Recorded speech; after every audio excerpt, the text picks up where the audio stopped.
শীতলকুচিতে এক বাড়িতে এলেন কেন্দ্রীয় তদন্তকারী সংস্থা সিবিআই। এদিন শীতলকুচি ব্লকের বড় কৈমারি গ্রাম পঞ্চায়েতের পূর্ব ডাকঘোড়া এলাকায় এক বাড়িতে অভিযান চালায় সিবিআই। জানা গিয়েছে, এদিন দুপুরে গ্রামের সঞ্জয় রায়ের বাড়িতে যায় 6 সদস্যের একটি সিবিআই তদন্তকারী দল। খবর পেয়ে সেখানে পৌঁছায় শীতলকুচি থানার পুলিশও। তবে এদিনের ঘটনা প্রসঙ্গে সিবিআই আধিকারিকরা কোনো মন্তব্য করেনি। সূত্রের খবর, একটি আর্থিক তছরূপের মামলা তদন্তে এদিন ওই বাড়িতে তল্লাশি চালায় সিবিআই। তল্লাশির পাশাপাশি বিভিন্ন নথি খতিয়ে দেখেন তারা। তল্লাশি শেষে বিকেল 4:45 নাগাদ বাড়ি থেকে বেরিয়ে যায় সিবিআই তদন্তকারী দলটি। সঞ্জয়ের মা সুনীতি রায় বলেন, দীর্ঘদিন ধরে ছেলের সঙ্গে তাদের যোগাযোগ নেই। বাড়িতে স্বামীর সঙ্গেই থাকেন তিনি। ছেলে একটি কোম্পানিতে কাজ করত। এদিন বাড়িতে সিবিআই এসেছিল, তারা নথিপত্র দেখেন। তারা কেন এলো জানা নেই। মানে কি কি খুঁজলো বাড়িতে, কি কি দেখলো? কিছু পারিনি, আমি কাগজপত্র কখন আসছে ওরা? 10টার দিকে। কিসের জন্য আসছে কিছু বললো? সে এখন বলে নাই, আমি এখন বলছি তো আমরা ইয়ে থেকে আসছি, সিবিআই থেকে। সিবিআই থেকে আসছি, বাড়ি তদন্ত করবো। আচ্ছা, তদন্ত করে নিচ্ছি। আপনার ছেলে বাড়িতে থাকে না? কত বছর থেকে? 6 বছর থেকে। ছেলের নাম কি? একটা সন্ধ্যা সঞ্জয় রায়। ছেলে কি কাজ করতো? কোম্পানি কাজ করছিল। তো শোনা যাচ্ছে অনেক লেনদেনের জন্য তারা আসছে, মানে চাকরি দেওয়ার নাম করে টাকা নিয়েছিল, এমনটাই শোনা যাচ্ছে। আমরা তো এগুলো কিছু জানি না। আপ- যে দিছি সেও জানে না, নিচে ও জানে না। মাঝে মধ্যে কেউ কি টাকার জন্য আসতো? আসলে অনেক ইয়ে করছে।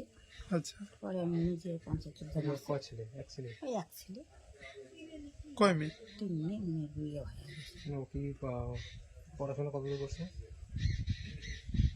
বিয়ে পাস করছে, তুমি পাস করছে। মানে আপনাদের সাথে কোনো যোগাযোগ রাখে না বর্তমানে? আমার নাই, ওই যে লোকের ভয়। আসে না। এই যে দেখা যাচ্ছে ওর বাবা অসুস্থ, আপনিও অসুস্থ বলা চলে, তবু খোঁজ খবর রাখে না ছেলে? না, ভয়তে খোঁজ খবর রাখি না। আচ্ছা, কি নাম আপনার? আমার নাম সুমতি রায়। সুনীতি রায়। আপনার স্বামীর নাম কি নাম? মহেন্দ্র মোহন রায়। মহেন্দ্র মোহন রায়। মনীন্দ্র। সঞ্জয় রায়ের বাড়িতে সিবিআই হানা দিয়েছে, কি কারণে, কি শুনলেন? শুনলাম যে উনি যে একটা কোম্পানিতে কাজ করতো, মানে এই তোমার এই কি কোম্পানি যেন বলে, এগুলো ডোকরা কোম্পানি না কি কোম্পানিতে কাজ করতো আর কি। তা ওখান থেকে নাকি অনেক টাকা পয়সার দেন মানুষের কাছে নিয়েছি, চাকরি দেওয়ার নামেও টাকা নিয়েছি। হ্যাঁ, বলে চাকরি হবে, অনেক লোক আসতো দেখি। এইভাবে নাকি মানুষের কাছে টাকা পয়সা নেনদান করার পর উনি তো এখন বাড়ির থেকে মানে বেপত্তা। এখন তো উনি বাড়িতে নাই, প্রায় 4-4.5 বছর যাবত তো থেকে বাড়িতে নাই। তা আজকে দেখা গেল হঠাৎ করে সিবিআই আসছে, আসি একটু ঘরটা তল্লাশি করতেছি, কি কাগজপত্র আছে নাই সেগুলোর জন্য।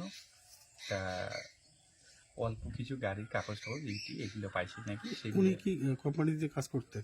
উনি ওটা টুকরো কোম্পানিতে কাজ করতো। ওটা কোথায়? ওটা বোধহয় ছিল তোমার কুচবিহার বোধ।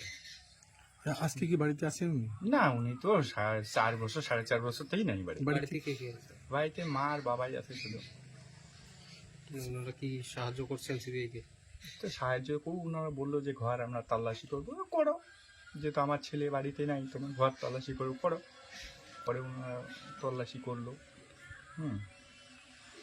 পরে আমাকে ফোন করে আনলো সিবিআইয়ের ঘর। তো এখন তো সিবিআই যেহেতু ফোন করছে, না আসিও পারি না, আসতে হয়। প্রধানকে ফোন করছে, প্রধানকে পাই নাই। পরে আমাকে ফোন করছে, পরে বাড়িতে তোমার আসলাম, যেহেতু একটা পাড়ায় এইরকম, হ্যাঁ আসতে হয়। আপনি এলাকার পঞ্চায়েত? আমি তো পঞ্চায়েত, আমার বউ আপনার পঞ্চায়েত। বউ? হ্যাঁ এই সূত্রে আসছেন? হ্যাঁ, ওই সূত্রে আসছি আর কি। মানে লেনদেন সংক্রান্ত বিষয় নিয়ে সিবিআই আসছে এখানে? হ্যাঁ, আসছে আর কি। এই জায়গাটার নাম জানেন কি? এটা বড় কৈমারি। বড় কই না? হ্যাঁ, আপনার নাম? আমার নাম বুলু বর্মন। যার বাড়িতে আসছে তার নাম? সঞ্জয় রায়।